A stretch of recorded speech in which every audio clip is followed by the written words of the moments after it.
Assalamualaikum warahmatullahi wabarakatuh.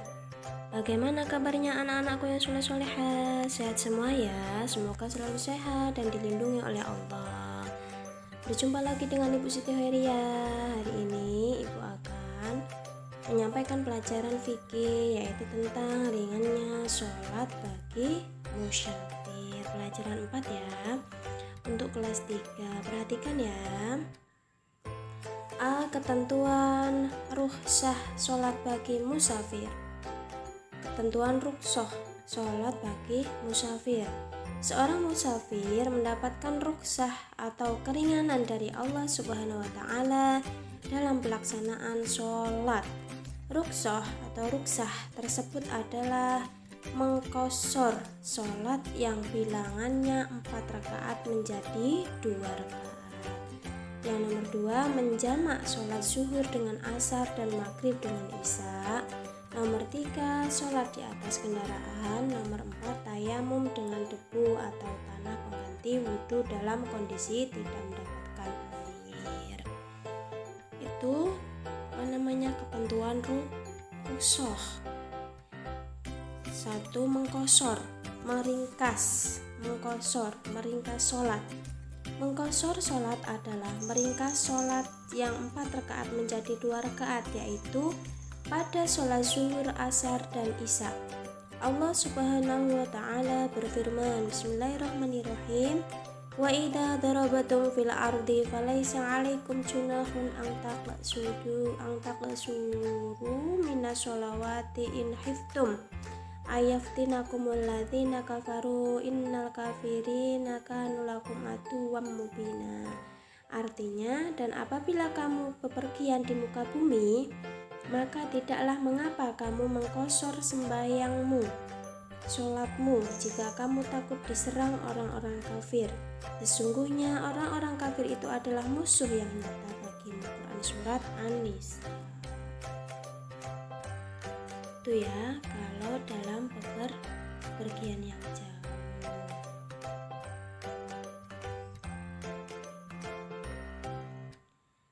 Dari Aisyah radhiyallahu an berkata, anna sholawata awwalu ma furuddat raqataini fa uqirat sholatus safari wa utimmat sholatul hadar. Artinya 2 rakaat dan sholat orang yang muktim menatap sempurna 4. Pertama sekali sholat diwajibkan adalah 2 rakaat, maka tetaplah sholat musafir.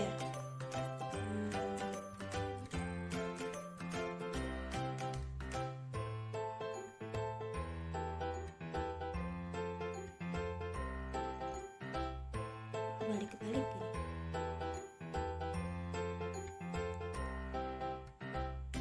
Syarat mengqashor meringkas sholat. Mengqashor sholatnya atau tidak. A. Mengqashor sholatnya atau tidak. A. Negeri yang dituju harus ditentukan. Hal ini agar bisa diketahui apakah boleh untuk maksiat. Dalam kurung izin untuk mengqashor sholat dibolehkan pada musafir yang bukan tujuan. B. Maksud perjalanannya harus mubah, bukan untuk bermaksiat karena rukhsah.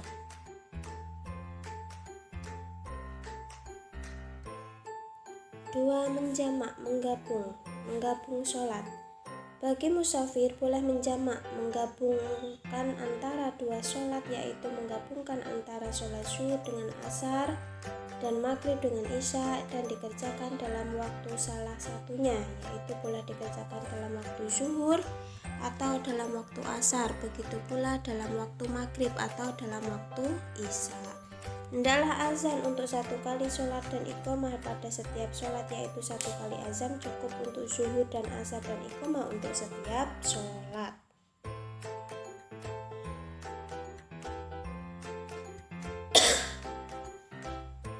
Jamak takdim atau jamak takhir. Jadi seorang musafir boleh menjamak, menggabung sholatnya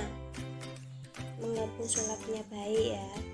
An Abi Abbasin radhiyallahu anhu maqala kana Nabi sallallahu alaihi wasallam yajma'u bainal maghribi wal isya'i idza jada bil sayr Artinya, sesuai dengan hadis dari Ibnu Abbas radhiyallahu an, ia berkata, sesungguhnya Rasulullah SAW menjamak menggabung antara maghrib dan isya jika dalam perjalanan. Hadis riwayat muttafaqun alaih.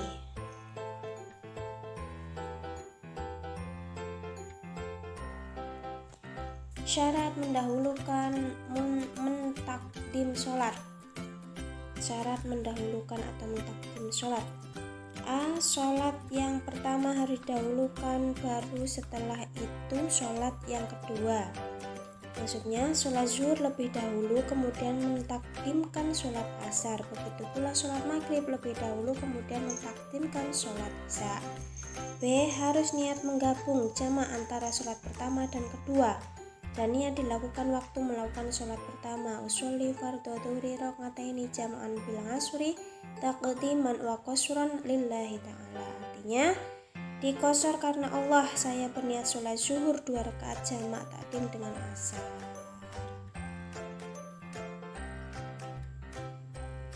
Secara berturut-turut dan tidak melakukan sholat sunnah antara dua sholat. C. Kedua sholat harus dilakukan secara berturut-turut tertib, yaitu tidak boleh ditunda terlalu lama atau jangan diselangi dengan waktu yang panjang. Karena kedua sholat dianggap satu sholat. Rasulullah SAW sewaktu menjamak kedua sholat beliau lakukan. D. Harus masih dalam keadaan musafir sewaktu melakukan sholat kedua. Syarat menunda atau mentahhirkan sholat. A. Niat menunda, mentahhir sholat pertama ke dalam sholat kedua. Misalnya, niat menunda sholat zuhur ke waktu sholat asar, maksudnya waktu sholat zuhur dalam keadaan tidak sholat. Begitu pula niat menunda sholat maghrib ke waktu sholat isya, maksudnya waktu sholat maghrib dalam keadaan tidak sholat.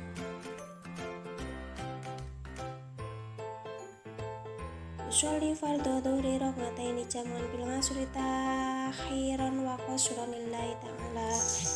Artinya, saya berniat sholat zuhur 2 rakaat jamak takhir dengan asar dan dikosor karena Allah. B. Harus masih dalam keadaan musafir saat selesai sholat kedua. 3. Sholat di atas kendaraan. Pada asalnya, sholat wajib tidak boleh ditunaikan di atas kendaraan, hendaknya dikerjakan dengan turun dari kendaraan sebagaimana perbuatan Nabi SAW, terkecuali dalam keadaan terpaksa seperti khawatir akan habisnya waktu sholat. Jabir bin Abdullah radhiyallahu anhu mengatakan,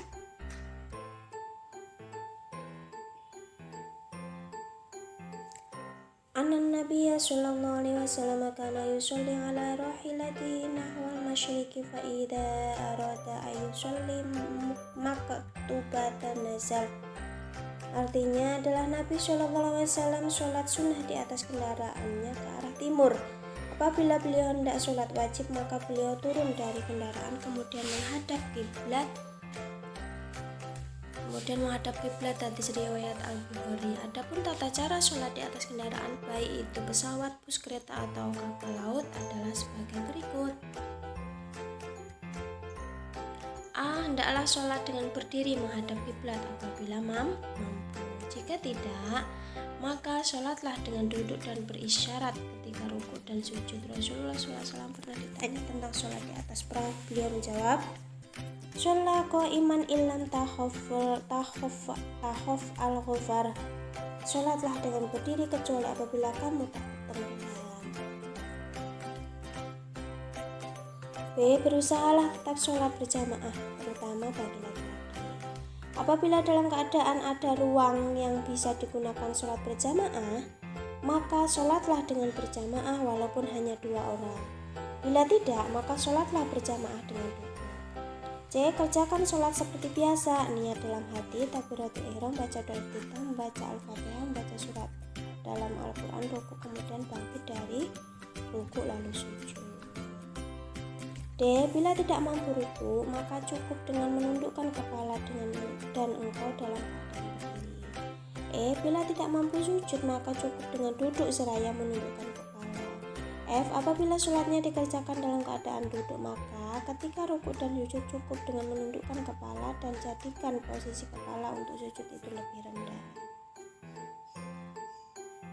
B. Hikmah ruksoh sholat bagi musafir.